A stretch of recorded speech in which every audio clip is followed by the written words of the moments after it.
I was 10 years old when I found out I couldn't have children. While other kids were on the playground or at after-school activities, I was at the gynecologist office, having genital exams, CAT scans, MRIs, blood drawn. I found out I was born without a uterus, and inside my body, I have testicles instead of ovaries. My doctors told me that I have XY chromosomes and that my body can't process testosterone. If you need a second to take that in, imagine what it would feel like to learn that about yourself at age 10. It was a lot, and it didn't end there. My doctors told me that unless I removed my testes, I'd probably get cancer. I didn't know it at the time, but this was something I'd hear over and over and over again from many different doctors over the next 20 years. What I never heard from them is that I'm intersex. Intersex is a word that describes people like me who don't fit the typical definition of male or female. People who are born with differences in their chromosomes, gonads, ovaries, testes, internal organs, external organs, hormones. The list goes on and on. There are over 30 different ways somebody could be intersex. But my doctors never told me any of that. Instead, they told me that I had a rare medical disorder, that I'd never meet anybody else like me, and that I shouldn't talk about it. I should keep it a secret. I think they were trying to protect me from being bullied.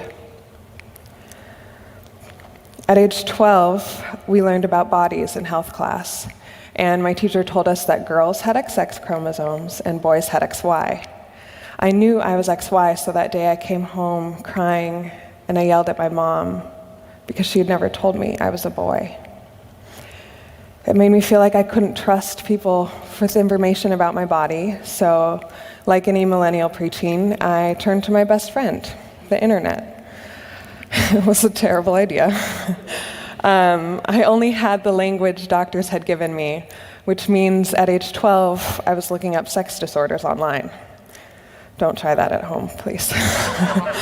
The internet wasn't what it is today, and I only found a few articles and forums talking about people like me, and it was so negative. Everything made me out to be this gruesome, hideous creature. Not human, not good. I cried for hours that night, and I didn't understand how this body I was born in could be so terrible. At age 14, I was hanging out with some girls from my dance troupe, and one of them had just gone to the gynecologist for the first time. She was telling us all about it, and they were so cool. They were older than me. I wanted to impress them. So I started bragging about how I had already been to the gynecologist loads of times already. It was a low point. I learned in that process that if I tell people about the good things, maybe they wouldn't have to find out about the bad. At age 15, I kissed a boy for the first time, went on my first date, but then I would have nightmares about what would happen when I told him my secret.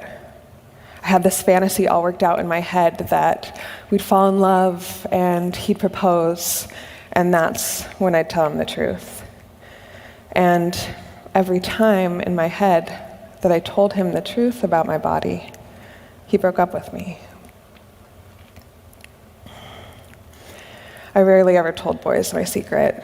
I just couldn't risk what would happen if they found out. And telling girls was hard enough as it was. At age 17, I told a friend of mine, or I was hanging out with a friend of mine, and her boyfriend, when my secret came up. And it turned out she had already told him everything without my consent or knowledge. And I felt so betrayed. This was my deepest, darkest shame, my most personal secret, and I had trusted her with it. And it felt like I couldn't trust anybody, but I was a teenager, and that didn't last long. A couple months later, I told another friend, and she started crying and told me that if it was her, that she would kill herself. I comforted her and cried with her, gave her a hug. I understood. She didn't have to tell me I was worthless. That summer, I turned 18 and went to yet another gynecologist. And this one told me that unless she operated on my vagina, I would never be able to have sex. This was a couple weeks before I went out to college, moved hundreds of miles away from home, and I was so overwhelmed by everything going on that I decided to postpone the operation. This turned out to be one of the best decisions I ever made because I later learned that she was completely wrong. It wasn't true at all. But because she didn't understand my body, because it was different, to her that meant it was broken and she needed to fix it. This wasn't the first time that had happened. All the doctors who told me that I would get cancer unless I removed my testes, that was a lie too. Or it was unintentionally a lie. They didn't understand my body. To them, it was broken, it was wrong, it was different, and they wanted to fix it. But I now know that my risk of testicular cancer is lower than the risk of breast cancer in a typical XX woman with no predisposition, no family history. But they never understood my body. In college, I had a doctor present to my class about transgender issues, and I approached her afterwards and asked if she knew about my intersex variation. When she said yes, I started crying because for the first time in my life, I met a doctor who understood my body in college. When I called to make an appointment, she was booked out for months, but I knew it would be worth the wait. And in the meantime, I started dating the perfect guy. He was sweet and funny and nice and creative. I knew he was the one. But when I told him my secret, he broke up with me.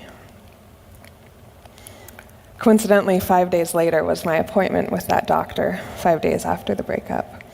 And I was a mess, needless to say. But when I walked into her office, I was surprised because she didn't ask me to strip down and put on one of those scratchy paper dressing gowns. A genital exam was a standard procedure for me anytime I saw a new doctor. And so when I asked her about it, she was confused, and her words still hit me in the gut. She said, "No, you have androgen sensitivity syndrome," the term they used to describe my body. I know everything I need to know. And it was in that moment that I realized all of the genital exams I had were completely unnecessary. How violating that was, how absurd it was that my first instinct when entering a doctor's office is to get undressed. How maybe going to the gynecologist wasn't something to brag about at age 14. Or ever, really, if we're being honest.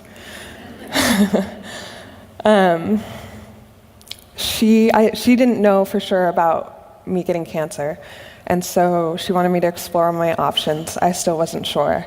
And so she referred me to two people, a therapist and a surgeon. When the day for my surgical consultation came, I got to his office, went into the room, and he performed a genital exam. My recent revelation hadn't sunk in yet, so it was still standard procedure. I didn't question it. It wasn't until I was getting dressed afterwards that I realized this was the doctor who would be removing my testes, which are inside my abdomen, nowhere near my vagina. And I realized he was doing a genital exam. He was exploring, touching, looking at my genitals just for his own curiosity. Every intersex person has stories like these.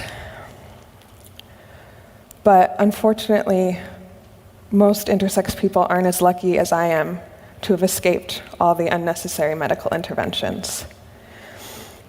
These surgeries and practices cause intersex people lifelong consequences. pain, scarring, inside and out, emotionally, physically, for no medical reason at all. These surgeries are entirely unnecessary, and this experience with the doctor was unnecessary.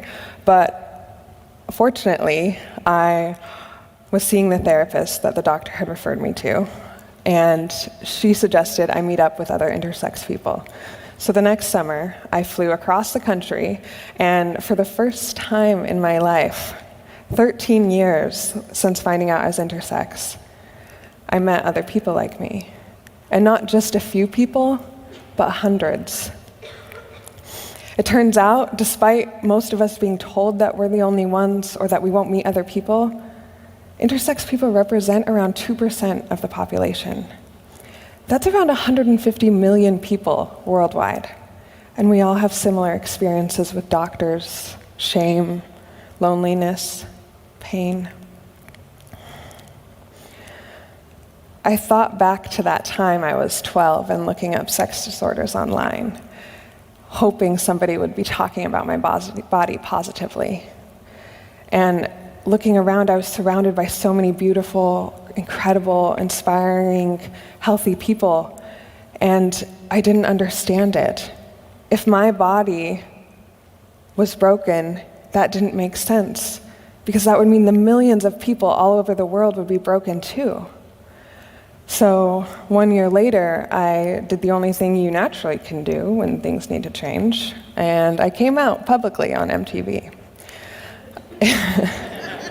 You know, it's what you do, I guess. At the time, I was working with Interact, the leading organization here in the US that fights for the rights of intersex kids. And we worked to develop the first ever intersex main character on television. It was groundbreaking.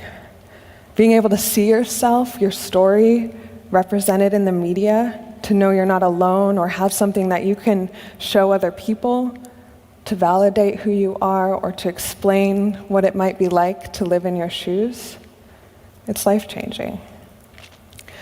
Since then, it's been 5 years, and I've been using the media and speaking to raise awareness about intersex issues, to fight for intersex rights and visibility. And can I just say that I'm tired? I am.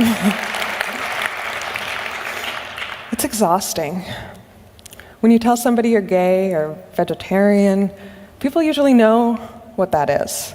When I say I'm intersex, that takes at least 20 minutes and a drink or two. Not sure if the drink's for me or them. Probably both.